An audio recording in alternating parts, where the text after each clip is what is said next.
Your network is your net worth, and that's by Porter Gale. And then since that one is short and sweet, I thought I'd give you another quote. The currency of real networking is not greed, but generosity. And that's by Keith Ferrazzi. Good Italian name, I think. So, welcome again to the show. And thank you for checking out LucyDumasCoaching.com and sharing this and all that good stuff. I am super excited about my guest today, Andrew Hellmich, who I'll tell you a little more about him, but you probably know who he is if you're a podcast fan. Um, Before that, if you have been to the Professional Photographers of America Imaging Expo, let me know. I know I can't say hi because it's already passed. And just feel free to grab my free gift on my podcast or book a 20-minute chat if you have anything you want to talk about. No obligation. I'm not going to try to get you like, oh, now you got to book me. I just love to hear from you. All right. So, Andrew Hellmich is the host of the number one photography business podcast. It's called Photo Biz X or Photo Biz Exposed. Andrew, I never knew what the X stood for. So I'm glad to have that clarification. It's an interview based weekly podcast where he has people like me, photographers, and other experts revealing their marketing, advertising, pricing, and business secrets in incredible detail.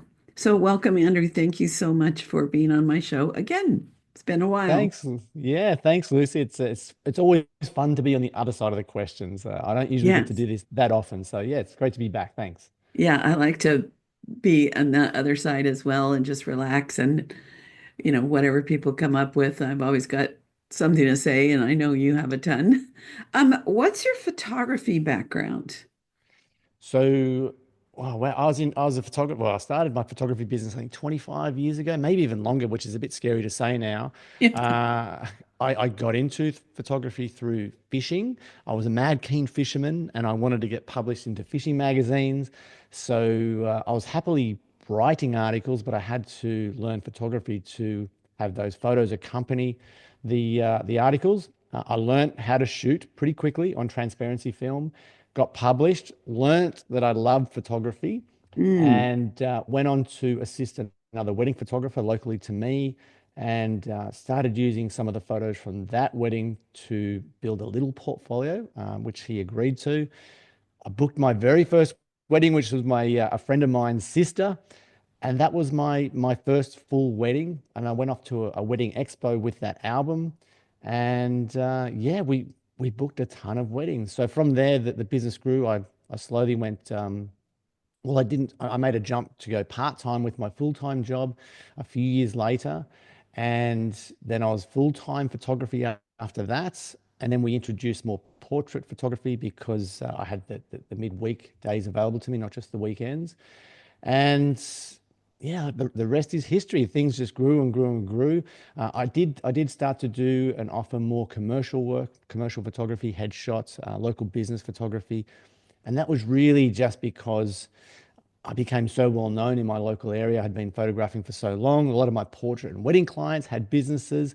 So although my focus was primarily weddings to start with, it grew out to weddings and portraits, and then Mhm. weddings, portraits, and commercial work. So your commercial was more still people photography? Look, it was, I would take my studio lights into different people's businesses. Mhm. Sometimes I'd shoot some products, but mostly it was photographing people, headshots, branding shots. Do you still shoot fish? No, no, no, not. I don't shoot fish at all anymore. Yeah, You still? I don't even go fishing that much anymore. I do. Oh, Cycling is my main hobby or sport, I guess, these days. Well, it is that and golf. And look, although I pull out a camera occasionally, it's purely for fun, and I really love that aspect rather than trying to make a business out of my hobby, which I've done most of my life. hmm. How big are you said king fishing? Kingfish? Uh, What well, kind I of don't. fish Oh, did well, you? we yeah, all kinds. So I was primarily targeting what we call brim, which are, I guess, river dwelling fish, Mm. and using fly or lures. Oh, So not nice. so much bait fishing. Oh, Yeah. nice. So, little known fact about me, uh, my brother-in-law was and still is a mad sport fisherman, uh, kind of famous in that community. And he would go down to Mexico for long range fishing trips and come back with tons of big tuna. And the ones that were smaller, people would pay him for. And so more than once, he'd thrown 150-pound tuna in the back of my truck, and I butchered it and canned it and enjoyed it, much younger Fantastic. days. But yes, so I could be a pioneer woman if necessary. Yeah, I Um, mean, it's amazing to think that fishing led to a career in photography, but that's that's yeah, incredible. that's how it started. Yeah. So is your studio still an active studio? Well, yeah, it depends what you call studio. So I was operating from home, and then Mhm. my wife and I had our two boys, and then we leased a studio. We had that for I think I think it was 6 years or 7 years, and then when the kids were old enough, because it was very hard to run the business at home with two young toddlers, Mhm. because the studio was downstairs. I mean, it worked, but it was a juggling act, especially when clients were coming over. If the kids were running around upstairs, it sounded like there was baby elephants up there. So we moved we leased the studio, and we did look at buying that premises at one point, and then we thought, you know what, we don't need to do that. We were so well established by that stage. We moved the studio back home, back into the same space that we were in, and continued to go well there. The Then we sold that house, moved to the new place, and now we sort of do everything remotely.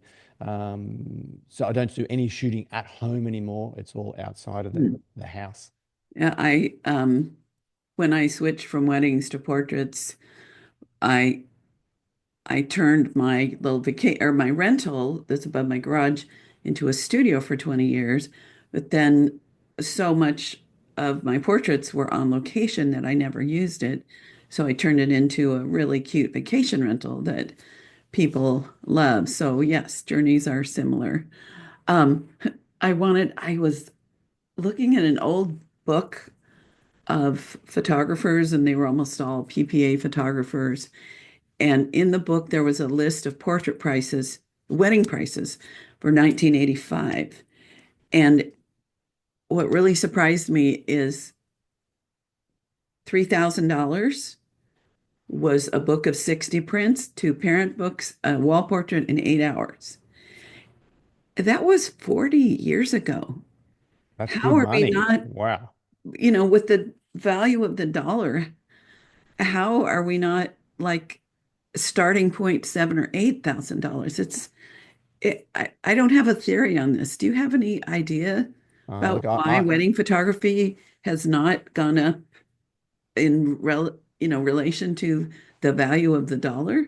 my first thought is the competition in the market is just so Mm, saturated. There's so many photographers willing to do it for less. So if you want to be starting at $7,000, which is yeah absolutely possible with your pricing, then you need to have a point of difference, and you need to stand out.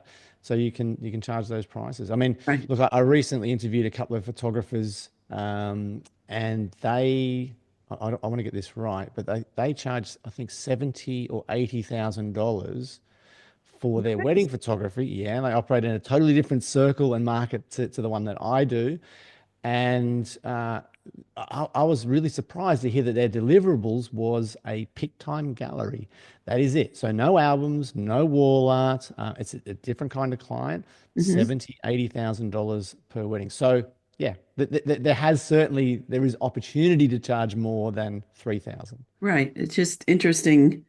The other thing with me is when I did weddings, if they booked me at a $3,000 package way back then, I knew that I could sell them at least 1,000 to 3,000 in additional prints and gifts. And now when people charge 3,000 for 12 hours and you get all the files and they don't have a system in place for that aftermarket or after the event, it's even it makes me sad that they're not maximizing the profit. I think you're right that the competition is a lot higher.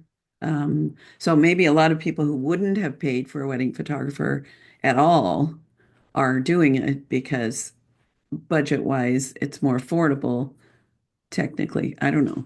So, True, true. But well, just you raise an interesting point there. So, and you did mention the PPA earlier. When I did start my photography journey, like wedding photography was my sole focus, and I wasn't aware until I went to an AIPP conference that if I, let's say for example, I had a 20-sided album in my basic wedding package, my wedding photography package, before I went to this conference, I thought I had to fit all the photos into a 20-sided album. I went to this conference, learnt that you could upsell additional pages after the website, and that's sorry, after the wedding, and that totally changed my life and my business and my outlook because from that day onwards, we started to upsell 10, 20, 30 additional sides to, I would say, to 80% of our wedding photography clients, which pretty much doubled my income. I won't say overnight, but that next year. And things just totally changed after that. and that was, you said 25, 20 some years ago that you made that Yeah, shift and was that's still right. doing weddings. Yeah, so yeah, that's right. So I went to that conference, learnt that I could sell additional pages. I mean, we put a system in place. So, when the couple came to see me about my wedding photography, I always used to joke that and I learned how to say this correctly to the client and get a laugh was, once you see the photos, you're going to fall in love with them. You're going to want them all. What I'm going to do is I'm going to design the best looking album I can with all the photos that I've taken, and create you the most beautiful album. Now that might be 60 sides, even though you've purchased a Mhm. 20-sided album with your package. And I'm going to help you get it back to 20 sides if you want to, or you can add additional pages, but I'm going to design the best album I can design. And I'm going to make it really, really difficult for you to take them out because I'm going to do the most amazing job on your wedding day. And that would elicit a laugh, but that's how it would go. And then we had a sales strategy or technique that would entice people to up buy, to invest more in their wedding album and not go back to the 20 sides. We incentivize them to spend more. And that was a really simple process that, like I said, doubled our income that year after learning that strategy. I love it. I love that what you did is start planting those seeds so that they expected all of that. I would do the same thing. And I would also say, after the wedding and after you recover, it will be easier for you to be able to budget for more. So if you start at this point, don't worry because, you can be served. And so they'd be thinking of that. Another little trick I did and do is I started adding engagement sessions, but they had to prepay a minimum purchase for those sessions. And then I would plant the seeds that they were going to want a wall portrait and a small album that they could show at the wedding. And the album could be like at their wedding showers and things like that. And I would tell them, you don't want to take this out of your wedding budget. You want to think about this as maybe a gift to each other. And they'd be like, oh, okay. And that upped my average sale by $2,000 because they would always, and that's, many, many years ago, that was a huge boost for me too. It was, and then having the wall portrait at the wedding on display increase those leads. And then I would make wallets with just my sticker on the back of the engagement couple, give them a stack that they would put um, at the guests' tables as a little gift. So yeah, there's all kinds of little ways to use weddings. I mean, that's what I love about weddings is there's it's just a rich we'll call it river to fish in. Absolutely. Yeah, look, and look, as you're talking about those things, you're reminding me of so many little things that, you don't know until you learn them. I mean, you mentioned engagement shoots. They became my number one booking strategy for weddings, offering free Mm, engagement sessions, getting in front of the clients and showing them what I could do, building that rapport. I booked a heap of weddings that way. You mentioned at the wedding itself. I always used to do a slideshow at the wedding mm, and show the photos from the day on a large screen. In the end, like what I was doing, because I don't shoot weddings anymore, but I was giving a wedding album, a mini album that I would print at the reception to the couple as a gift on at the end of the wedding night. wow. Uh, and I got that idea from one of the interviews that I recorded on the podcast a long, long time ago. It was a really simple album, and used to use a little printer, one of the little what is it, the Canon Elf printers, I think it was, Hmm. into a little 10-sided album. But I mean, it's just there's so many little things you can do to become well known, to build engagement, to have people talking about you and Hmm. recommending you. And most of my weddings came from people that were at other weddings, whether that was, bridal party or other guests, because they got to see what I could really do, and Hmm. such a simple sell. Yes. So that's a nice little segue into one of the topics I wanted to take a deep dive into, which is networking. And with weddings, there's kind of an easy, like, duh, there are so many vendors that are in the same niche. So building relationships with them, I'm sure that was natural for you. It was something I did without even realizing I was, becoming the networking queen. I just make friends and refer them and say thank you when they refer me and keep the relationships going. Um, as that was that your experience then? It was. I would say that I think I took the networking aspect to a whole new level again because I was influenced by it was basically an SEO interview that I did with who wasn't a photographer, he was an SEO expert, a Colombian guy, and his name's Gabriel Morcheray. It was a long, long time ago.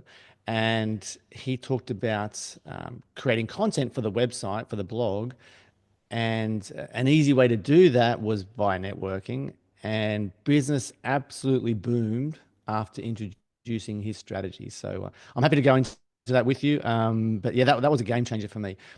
Before that, it was just like you. It was just being friendly, referring people, sort of turning up to. We used to go to bridal expos or wedding expos. Do you call? I think do you call them bridal fairs in the US? Um, Um, Here, I think it's called the Expo. It just depends on the right. person putting it on, what they So bridal yeah. So fair. Yeah. they were easy places sort of to get to know other vendors, but Hmm. you'd also see them on the wedding day, and you get to sort of know people through being in the industry itself. But I think you can totally shortcut that and make it so much easier on yourself if you're happy to put yourself out there. Hmm. So, okay, so I want to ask you about, when people hear the word networking, I think the first thing they think of is joining their chamber of commerce or a BNI group, or we have some groups are in San Diego. One is called Leads Club, and jumping into those and giving referrals and getting referrals. And but I think people imagine they just go, they hand out their cards, and then all of a sudden a ton of work comes their way. Um, is that something you have experienced thoughts on about networking in that particular kind of community? No, so for me, no. I never got involved in BNI, but look, I've done interviews with guests that have had huge success through those kind of, Chamber of Commerce, BNI type setups. And you don't have to be a wedding photographer. There can be any kind of photography. And I think that leads to some great places, great relationships. I never did that. I was part of, when you talk about associations, I guess I was part of a wedding network, and I guess it was a basic referral network before we were doing all this sort of through Messenger and Facebook groups and things like that. And we had two businesses from each service provider, so two photographers, two cake people, two car people, two celebrants, and we would all refer each other. But I found that well, it was great, but it was a little bit limiting because what if I wanted to refer a different celebrant, and then Mhm. you got then someone said, oh, Andrew referred a different celebrant to the two in our association, Messy. and then that's right. So it got messy quickly. So I tended to do things, I guess, my way. After when I say my way, all the ideas I've got, all the ideas that I've learned that I've utilized in my own business, I've learned from someone else. Of So course. yeah, and that's to me that's how you learn, and that was the Mhm. whole reason I started the podcast because yeah, you just don't know what you don't know, and it was through learning through other people's ideas and implementing those that that business took off for me. So I look at networking a different way, but I can understand how good those other associations like BNI and Chamber of Commerce can be. So, from your guests, have you learned, because they can also be a complete waste of time and money. I It guess I isn't, don't, you don't yeah, I just guess go sit down, give your 30-second commercial, try to give a few leads, and the floodgates open. Have you learned any strategies for people that might want to join groups on some of the secrets to how to make it actually work? I think it's more, like I said, it's more, like you said, it's more than just handing out a business card. I mean, it's trying to help. To me, when you're networking, you are trying to help the person that you're talking with or to. You're trying to help them have a success, to have a breakthrough. So to me, I'm trying to connect the person I'm talking to someone else, not Hmm. necessarily me, and make that connection. I want to be the middleman and facilitate that relationship, and then they will remember me anyway through that. But I guess as far as direct tactics, I don't want to get the name wrong because it wasn't too long ago this interview, but this particular photographer, she was in the States. She's in the States. She would, I think it was Arica Lip, but she would turn up to to networking events and have her handbag was a giant camera. It was actually printed as a. So people immediately would come up. It was a talking point, and straight away she got to say Mhm. that she was a photographer. She talked about the kind of photography she did, and but she. It opened up the opportunity to have a conversation and be a facilitator, or even be a solution for that particular person that she's talking to. So it Right. was just an easy way to kickstart a conversation without feeling awkward because man, if it's me, I hate those, and I hate walking into a room and then trying to make connections. That's really not me. Yeah.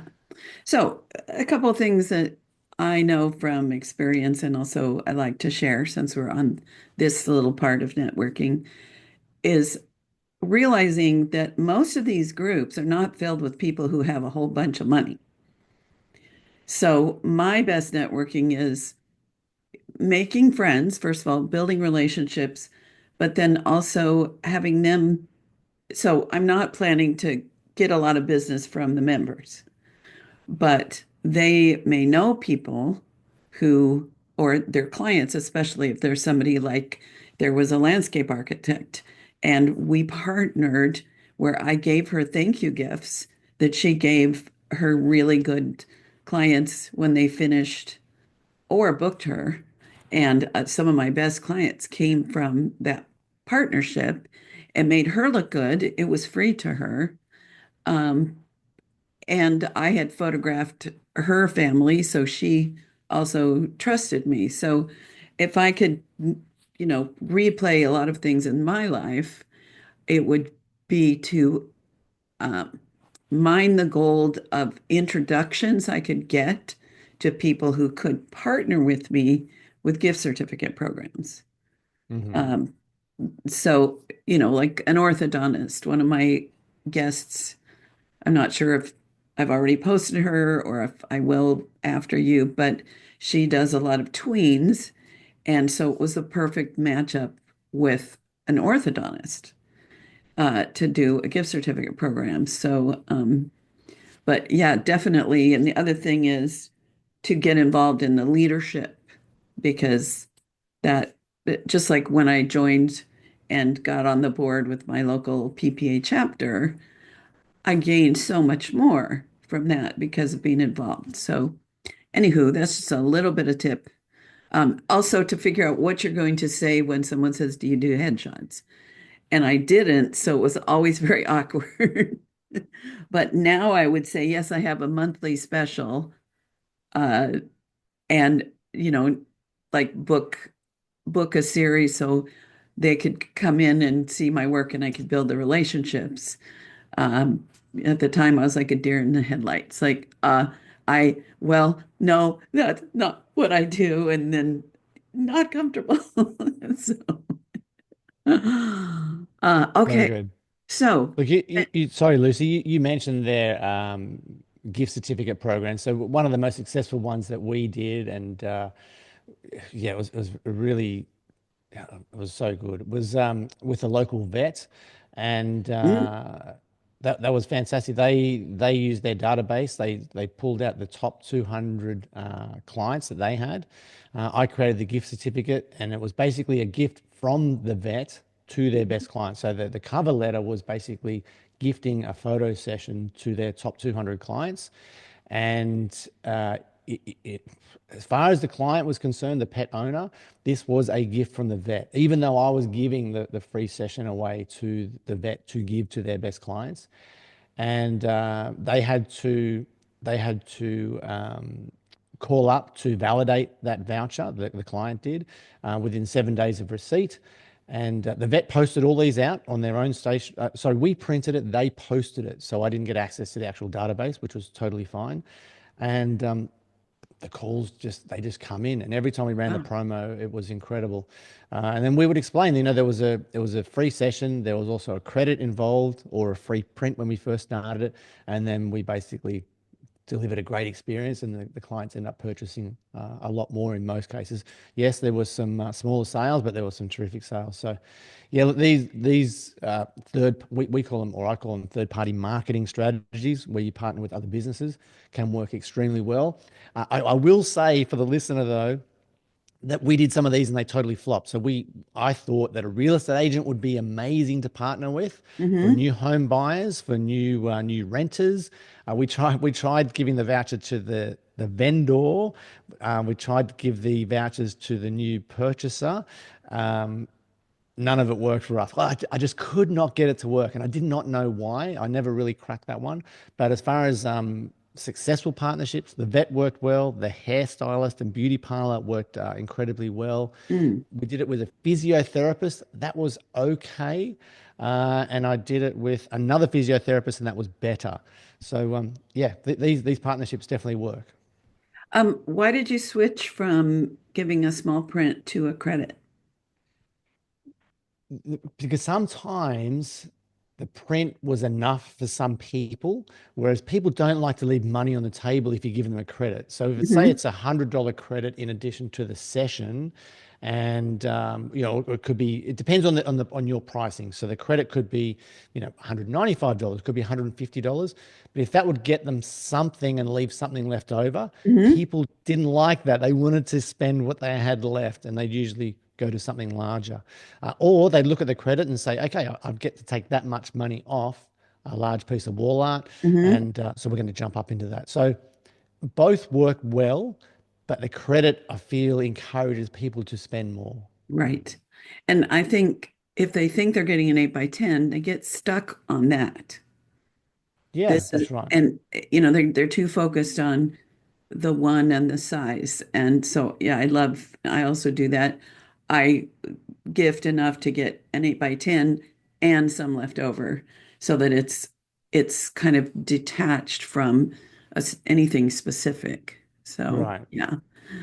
Um, one of our mutual friends, Steve Zapparito, um, I did one of his 3-day conferences, and one of the people that he worked with many years ago was a photographer in Honolulu, and she did a gift certificate program with high-end vacation rental companies and just knocked it out of the park.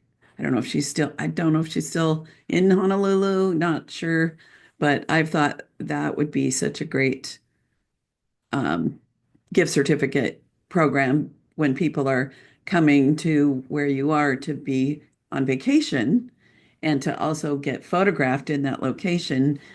Uh, you know, it Yeah. it can work really well if it's the right one. Like I have my little vacation rental, my agent, uh, mostly they're fairly modest, so they wouldn't be ideal clients. So yeah. So what else about networking comes to mind when so I think you were mentioning when doing, uh, okay, I can't Was it completely replay it, but that's you okay? said you started doing things where you mentioned other businesses. Yeah, so what Tell me happened about that. was, yeah, so I when I interviewed Gabriel Morturet, he was an or he is an SEO expert, um, and he was giving me ideas for the during the interview on how to create the kind of content that Google is looking for, and Google's looking for content that will help people that are searching Google, obviously. So he said, if you can answer what the people are looking for on your blog, then you will attract a lot of traffic. Google will show your website to people that are searching for answers. So what I did was I did a couple of things, but as far as the networking is concerned, I went out and I interviewed as many different vendors as I could interview. And at first, it was just an audio recording. Now, you could do this just written as well. So I don't want to scare people off that are listening that want to try this. You could just do a written interview or just record the audio. I would encourage you to do that at least. But then I did move on to do video as well, which was more successful. But you don't need to do that.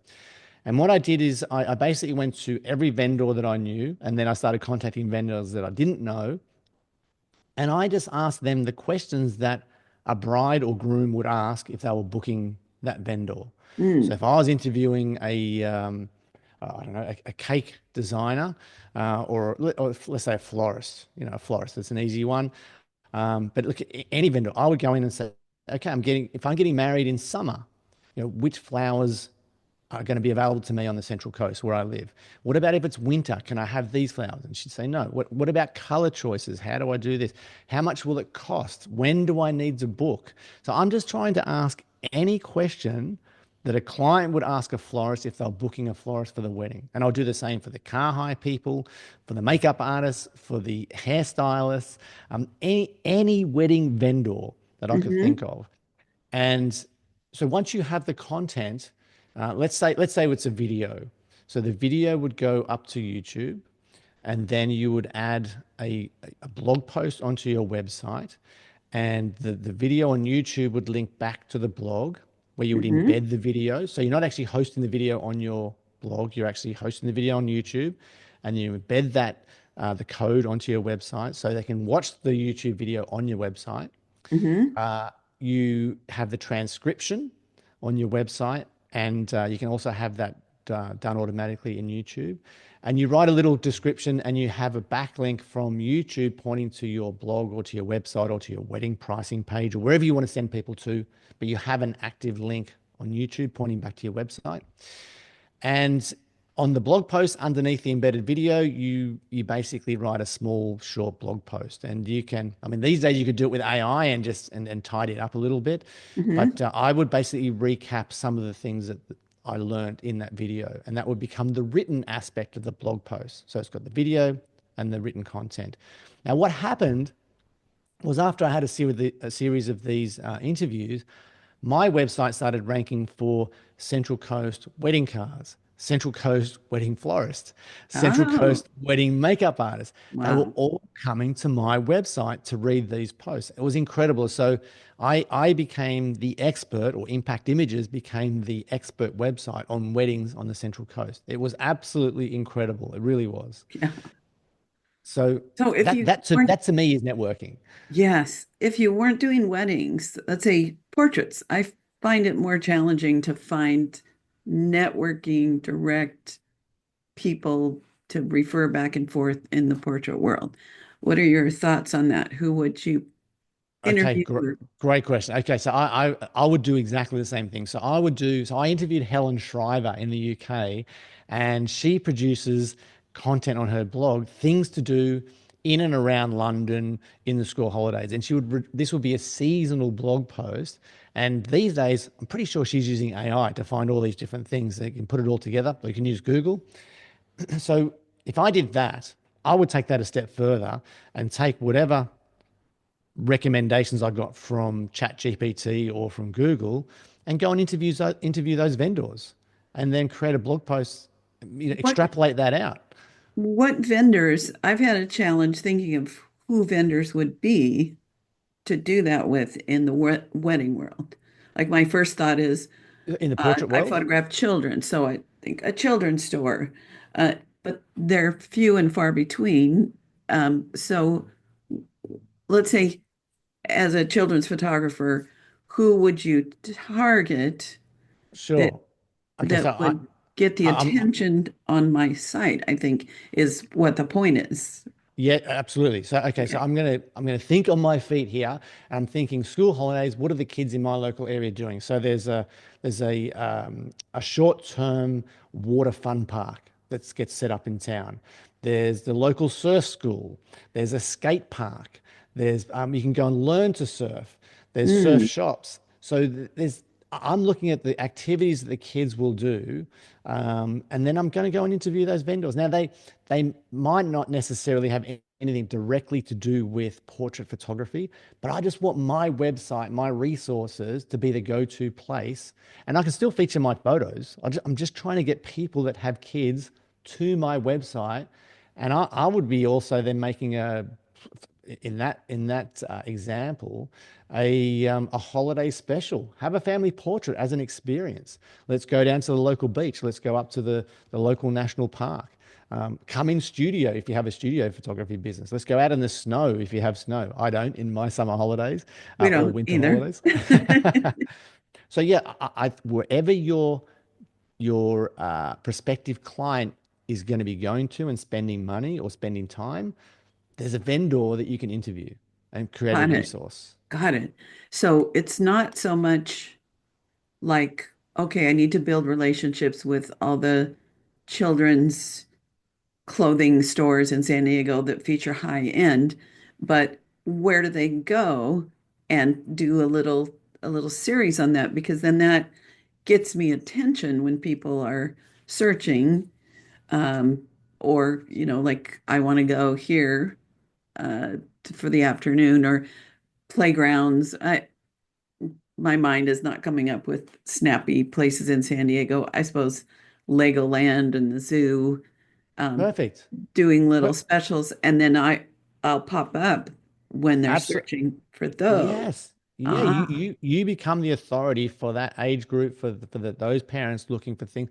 Now, there's going to be you're going to be competing with other websites, but you just want to come up because the more you're creating a spider web of authority for anything to do with kids, and you mhm, just want to get eyes on your website from people that have kids. So for me, let's say that the local water park, this is a temporary thing that happens here in summertime.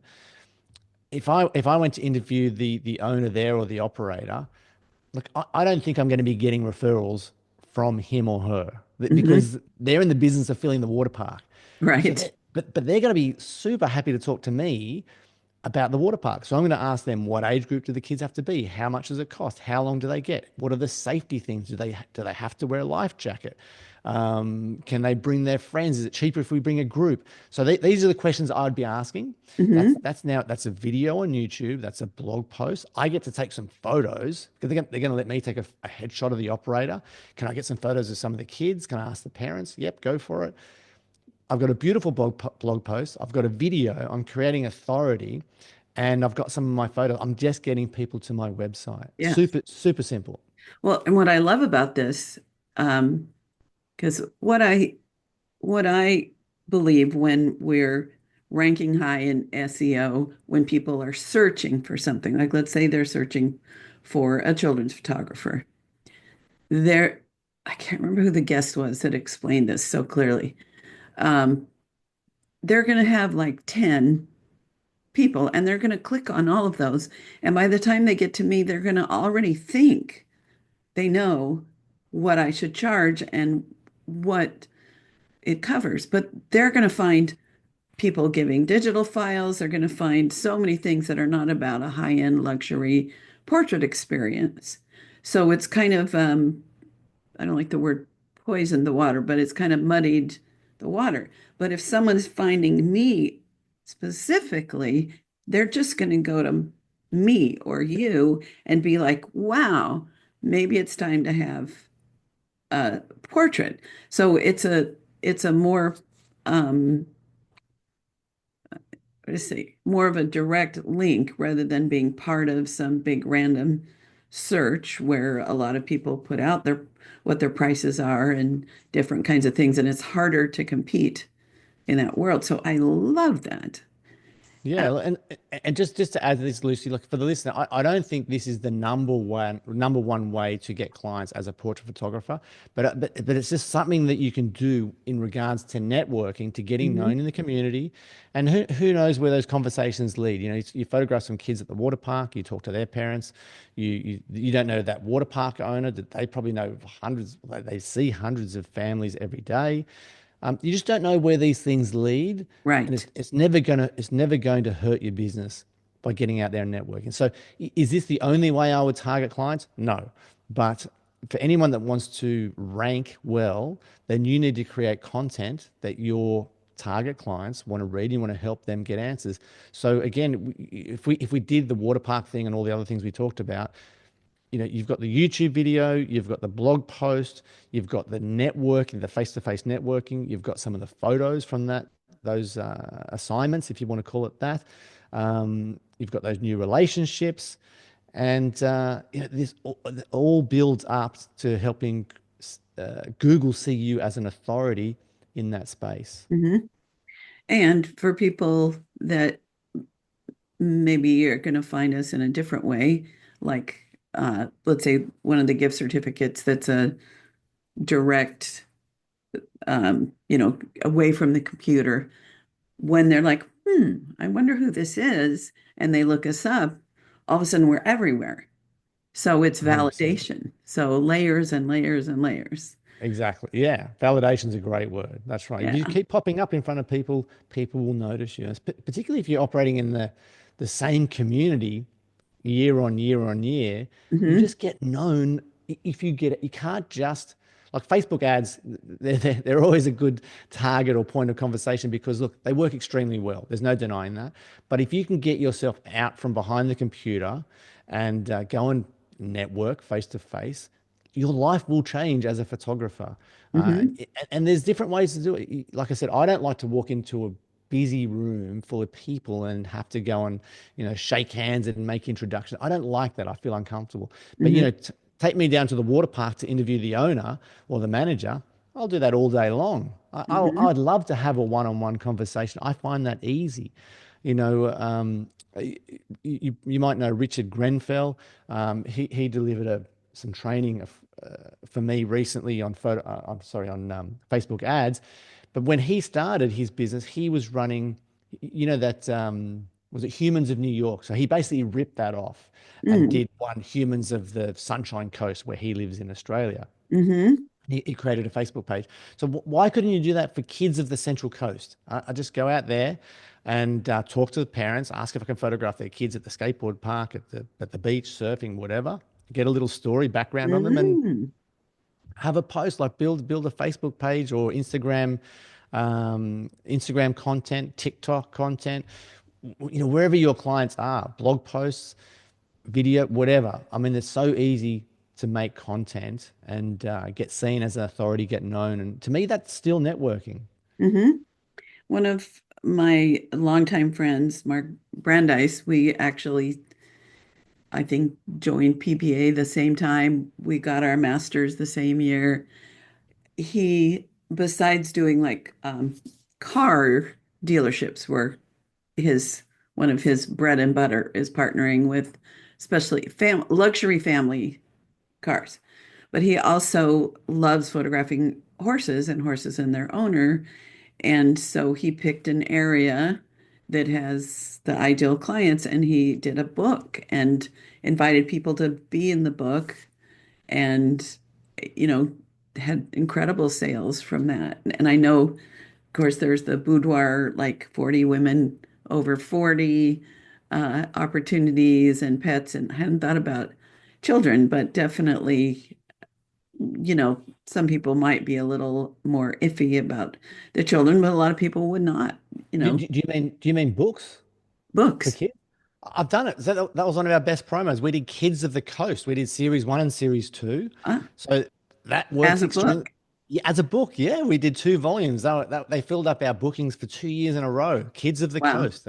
Yeah, you can do families, you can do kids, dogs, like you said, but kids, yeah, absolutely. Don't second guess yourself there. That works incredibly well. So there were plenty of parents that weren't nervous about having No, their no, kid. they're so excited. They couldn't believe it. Who doesn't want to have their kid in? And then we had a competition for the cover photo. We got some stories on the kids. So we didn't have a lot of copy, just a little bit. The first book I did, we just had quotes. We just picked out quotes, found them online. But then the next one, we had I think, some little details about the kids. But it was more about, look, it was more about attracting the leads to get a Yes. photo for the book. But yeah, kids totally fine. That works well. Awesome. Awesome. Yeah. If I were not doing a podcast, not coaching, not kind of enjoying a little relaxed phase of my life, I would totally dive into that. I love that idea. And my issue has been that during the arc of my most busy part of my career, I don't live where the ideal clients are. So figuring out how to reach them, uh, that would have been amazing. And I got in with the uh, North Coastal chapter for Children's Hospital. So I'm thinking I could have done a whole thing of kids of North County Coastal and just within their community. I already did great, but yeah, so uh, It's we it's can funny that keep really you busy with those things. But yeah, that's a great idea. like you've just reminded me. I just recently introduced Jane Thompson, who is incredible. She only started her photography business at the age of 58. I think she was. I think she's Mm, 64 now, and she felt like she was excuse me, stagnating. Excuse me, stagnating a little bit with her photography. She went and approached the local hospital, the children's hospital, and she agreed to do a project for them for a calendar, which she did for free. mhm, And the photography is absolutely incredible. And she said now it's led to so many different opportunities. And mm, to me, again, that's another form of networking. I mean, it's absolutely. networking to me is just, two humans communicating. I mean, that's networking, isn't it? Hmm. Absolutely. I love that. Well, oh darn, we're almost out of time. Boo-hoo. Um, so two questions. I know you have a gift specifically for people listening. So what would that be and where would they find that? Okay. Yes. I can't believe it's already an hour for a I start, know it but has been, right? it's going quickly. And I hope the listener doesn't feel like I've been talking at them instead of talking to them because I get excited and carried away. But yeah, look, as far as a gift goes, I've got a 6 week free membership trial for the PhotoBizX premium membership. The listener can go, well, your listener can go to photobizx.com/Lucy, and that's Lucy with an I. So photobizx.com/Lucy. They can sign up there, get 6 weeks free trial. And what I'll do, Lucy, I'll send you a series of links to the interviews that I've mentioned, so the listener can go and check out the full versions of those, not the half. Okay. Free versions, they get the full version with a membership. If they're not happy with the membership in that 6 weeks, they can just cancel and there'll be nothing else to pay. So that'll be 100% free for them. So what's the difference between the average and then the premium? I'm The, trying to the, think of a cute word. yeah, The just the free. okay and the premium. Well, there's a free version and there's a premium version. So what I do is I record a full length interview with each of my guests, and I save a large portion of the second half for premium members only. And usually that's when we get right into the nitty gritty. Mm, And I don't know if your listener hasn't heard any of my interviews. I I guess I'm known for asking the question that's on the listener's mind that a lot of interviewers are afraid to ask. Right. So, and they can have a listen to see what I mean by that. Yeah, yeah, great. Okay, I hate to let you go. Sorry, you can't go anywhere. I'm just chaining you to the to your microphone. So parting thought, if you could either leave us with a thought or if there's some information, if, oh man, I wish I had included that. So I'm giving you the floor. I guess if staying on the topic of networking, I think if you fear going into a larger space, if you're an introvert, which I know so many photographers label themselves as, if you can find a way to have one-on-one conversations, if that's what you're comfortable with, there are still so many opportunities to network. You know, whether that's with other business owners, whether that's direct to your potential clients, you can have these one-on-one conversations or relationships, and that to me can be as successful, if not more so, than walking into a large room of business owners who may or may not be able to get you in touch with your target clients. So don't be afraid if you are introverted to get out there and still talk to people. Just do it one on one. Hmm. Excellent. Well, Andrew, thank you so much. And gosh, come back next week and the week after. Look, Lucy, it's been a real pleasure. Thank you so much for having me. It's been fun. It's yeah, it's always nice to have the floor and be able to explore some thoughts and actually reflect and think about the things that have made life good for me and helped me build a successful business. So thanks for having me. Yes, thank you. Thank you. So here I am after having a great little goodbye conversation with the amazing Andrew. Isn't he just the best? So let's see if I can do a little quick wrap up. We talked about networking, and what I loved to hear was that it wasn't only about going to some networking meeting and trying to get somebody to hire you or refer you, but that he has all these layers and layers.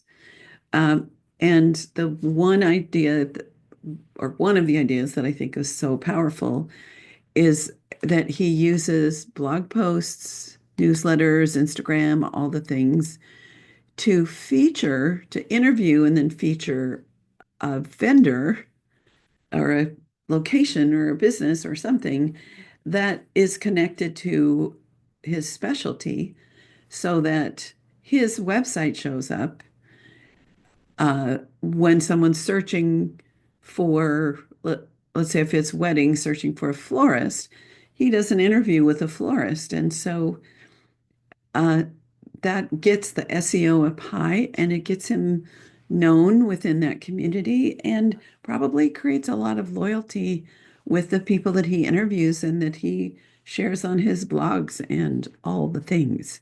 So I just thought that was brilliant and a great way to get leads.